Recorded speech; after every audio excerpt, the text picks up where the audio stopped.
Seja bem-vindo a mais um vídeo aqui do canal Totally News. Eu sou o Kelvin Farias, seu careca favorito, e aqui eu falo de notícias de carro, sem roteiro e improvisado, quase todos os dias. Aqui é o lugar para você se informar sobre o mundo automotivo enquanto se entretém. E eu tô bom, você tá bom? Espero que você esteja e vamos para as notícias de hoje. E vamos falar hoje deste novo Bertone Runabout. Esse é um carrinho bem legal, que pra gente entender do que ele se trata, a gente precisa primeiro voltar um pouquinho no tempo. Uma coisa que eu não costumo fazer nesse canal, mas vamos voltar um pouquinho no tempo. O Bertone Runabout original era este modelo aqui, que foi desenvolvido em 1969 pelo grandioso designer, o Marcello Gandini, junto ao estúdio Bertone. Se você não sabe quem é o Gandini e o estúdio Bertone, tem os dois vídeos no canal principal sobre o Lamborghini Miura e o Lamborghini Countach, que lá eu explico um pouquinho melhor a relação do Gandini com a Lamborghini, e lá eu explico também um pouquinho porque que o Gandini é um dos designers mais geniais que já passou por essa terra. Nessa época aqui, né, em 69, o Gandini apresentou o Bertone Runabout no salão de Turing, e a ideia desse carro é ser um chassi inspirado pelo formato dos barcos de corrida. Barcos que, se não me engano, também carregam esse sobrenome Runabout, né? Não sei exatamente o que significa, mas eu sei que tem alguns barcos que usam esse nome. E uma das coisas que deixavam ele bem característico é o fato dele ser, tecnicamente, uma barqueta, né? Carrocerias barquetas são literalmente isso daqui, ó. Ele parece um barquinho de papel quando você olha de lado, né? Por ter essa base aqui achatada nos cantos e ter o Santo Antônio, né? Que cria como se fosse um formato meio triangular. Então ele era uma barqueta, né? Ele tem esse vidro reduzido. Hoje em dia, um carro como esse você tem que dirigir de capacete, né? Pelas normas de legislação atual, mas na época não precisava. Ele usou de base, na época, um chassi da Auto Bianchi, que estava envolvida no grupo Fiat. E ele também usava motorização do Fiat 128, até me antecipei aqui passando as imagens, porque daí o design do Gandini serviu de base na criação do Fiat X1/9, X1 nono, não sei a pronúncia disso original em italiano, mas o nome dele é esse, é Fiat X1/9. Você pode ver que ele tem aqui, né, ele carrega muito do formato aqui da dianteira e da traseira, só que o modelo da Fiat ele foi um pouquinho encurtado, né, por usar de base plataformas da Fiat, e incorporaram os faróis escamoteáveis, que estavam na moda na época, e também, né, por questões de segurança, colocaram o teto nele. É um carrinho bem bonitinho, bem simpático, um esportivo leve, de motor central traseiro, inclusive. Carrinho bem legal, e agora, nos tempos modernos da Bertone, a gente tem o novo Runabout em homenagem a este período histórico e também ao trabalho do grande Gandini. E agora vamos ver o que é esse Runabout novo. Então esse daqui, este que está aqui no nosso lado esquerdo, esse aqui é o novo Bertone Runabout. Eles colocaram na imagem o clássico aqui, né? Então o novo eles não optaram por fazer uma versão barqueta por enquanto. Acho que eles podem fazer no futuro. Mas esse primeiro modelo eles optaram por fazer a versão com teto, isso por conta de uma limitação de plataforma. Dessa vez, como a Fiat não tem nenhum carro que se encaixe nisso aqui hoje em dia, o único carro da Fiat que se encaixa nisso é, curiosamente, o Miata ND, que serve de base para o Fiat 124 Spider. Então, como a Fiat não tem nenhuma carroceria desse tipo, e também eles queriam um motor traseiro, né? Então mesmo que eles fizessem com base na Fiat, seria motor dianteiro, que não ia ficar exatamente a proposta original. Como a Fiat não tinha isso, eles partiram para outra ideia, que foi pegar de base o monobloco de alumínio do Lotus Emira. Isso aqui foi uma grande surpresa quando eu fui ler a matéria, uma grande surpresa. Então o monobloco ele é todo construído de alumínio, de baixo peso e alta rigidez, e eles também depenaram nesse monobloco. O carro ele é drasticamente mais leve que o Lotus Emira.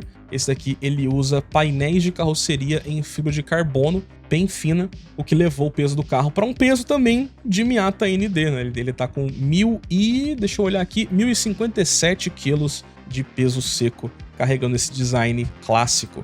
Eu achei muito legal esse carro, muito legal. É aquele retromodernismo que eu já venho falando há um tempo. Quem acompanha aqui o Totally News sabe que essa é a nova tendência, é aonde tá o dinheiro. É você resgatar as memórias de épocas onde a cultura de modo geral tinha mais alma e você modernizar isso com tecnologias, né, mais recentes, como fibra de carbono, alumínio e também a parte de motor desse carro, que também é um motor bem mais moderno. Então esse retromodernismo cada vez mais vai tomar as notícias. Podem já se acostumar com isso. Esse aqui é só mais um exemplo. Eu gosto como eles conseguiram incorporar a questão da carroceria, né, de ser branca com uma faixa vermelha que ela forma como um vinco aqui, né, que define a linha de cintura. Eu gosto que eles incorporaram isso e na parte de baixo colocaram a fibra de carbono um pouco mais exposta. Acho bem legal. Ele até me lembra um pouquinho uma pintura de um Volkswagen SP2, olhando nesse ângulo aqui. Especialmente também pela roda, né, que é uma roda moderna, mas que tenta emular aquelas rodas de ferro, né, que era uma limitação técnica dos anos 70 também. Gosto muito do que fizeram aqui. Gosto que eles trouxeram a ideia do farol escamoteável, que a Fiat usou, que a Bertone não tinha, né, que o original... Eu não sei onde é que tá o farol tá mais embaixo aqui, né? Eu gosto que eles incorporaram um pouco do farol escamoteável, mas bem fininho pra não prejudicar tanto assim a aerodinâmica, até porque se você olhar aqui, né, ele já tem uma curvatura do paralama, né, então acho que isso aqui foi bem pensado. Ele consegue trazer o LED moderno junto com o design clássico, né, dos faróis escamoteáveis. Achei isso bem legal. Eu acho que esse vidro arredondado em cima, ele tanto remete ao vidro do clássico, né, da barqueta clássica, como também é um elemento da Lotus que ficou muito bom aqui. O retrovisor também, eles pegaram muito da Lotus, achei que casou demais aqui com esse design, achei que ficou muito legal. As rodas aqui, elas não são tão grandes, né, para os padrões modernos, é roda aro 18 na dianteira e 19 na traseira, mas como o carro ele é muito baixo e estreito, a roda parece ser muito maior do que realmente é, e eu acho que isso dá um tom meio de concept pra ele, mesmo que sendo uma versão já pronta pra produção. Eu gostei de tudo que a Bertone fez aqui, cara. Achei que ficou muito legal.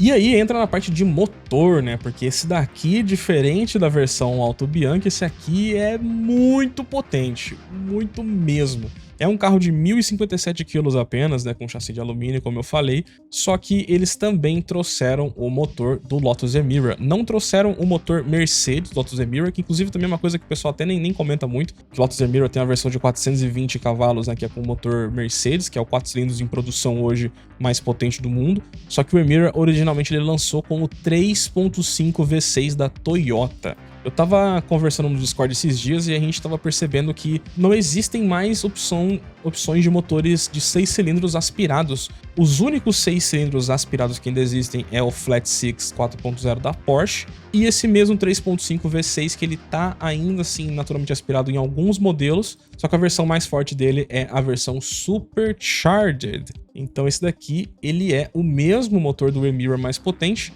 Eu vou olhar minha colinha aqui, ó, são 475 cavalos no V6 Supercharged, com também o torque de 49 kg, o que é muito mais do que suficiente para um carro tão leve quanto esse carinha aqui. É um conjunto espetacular, o que resulta também em muita velocidade, né? O carro ele tem o 0 a 100 na casa dos 4.1 segundos. É o melhor de todos os mundos. Você tem a motorização moderna, o chassi moderno e seguro, a performance de um esportivo moderno, mas com toda a parte estética clássica. A única crítica que talvez eu faria seria o volante. Eu não gosto muito desse volante com um aro só no meio aqui. Eu gosto daqueles volantes com pelo menos 3 aros. A única crítica talvez seria isso. Mas ao mesmo tempo você vê que ele tem um couro por cima aqui do painel que é costurado à mão.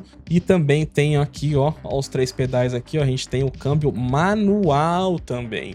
Outro item clássico. Olha essa manopla da Bertone, que coisa mais linda. E aí, com um peso tão baixo e uma potência tão alta, eles tiveram também que investir ainda mais em questão de chão, né? Então ele vem com pneus muito bons, pneus da Michelin, e também ele tem suspensão Double Wishbone tanto na frente quanto atrás, né? Então seria a suspensão do tipo duplo A, suspensão que é mais comum em carros de corrida. Mas também colocaram amortecedores com ajuste de carga, né? Então o carro, na teoria, é para ser bom de chão, mas também deve ter uma traseirinha mais solta, né? Por ele ser tão leve, o motor ainda assim ser central traseiro sem uma asa traseira, então é para ter uma dinâmica bem mais solta, né? Bem mais arisco de traseira. Carro sensacional, já entra aqui como um dos resto modes mais legais do ano, com toda certeza. A gente tá bem no começo, mas vão ter poucos resto modes tão legais quanto esse daqui. Na verdade, esse aqui eu nem diria que é um resto mode, né? Ele é mais um revival, mas ainda assim tá nesse campo aí do retro modernismo que eu gosto bastante e acho que aqui foi muito bem executado. Questão de unidades, vão ser só 25 unidades, produção bem limitada. A Bertone não é uma fabricante de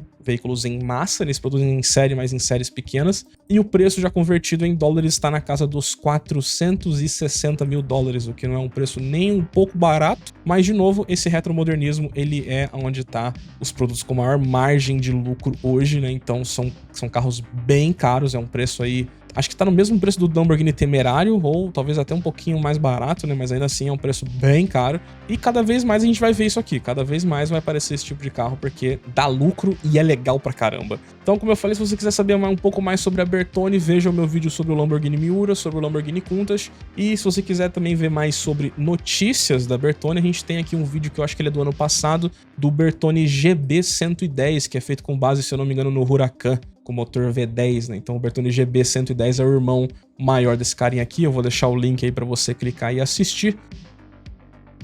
Esse vídeo então fica por aqui. Se você gostou, deixa aquele like, hype o conteúdo se possível também, se estiver vendo pelo celular. Se inscreve para não perder os próximos e um salve para os membros que estão aparecendo aqui do lado, fechou?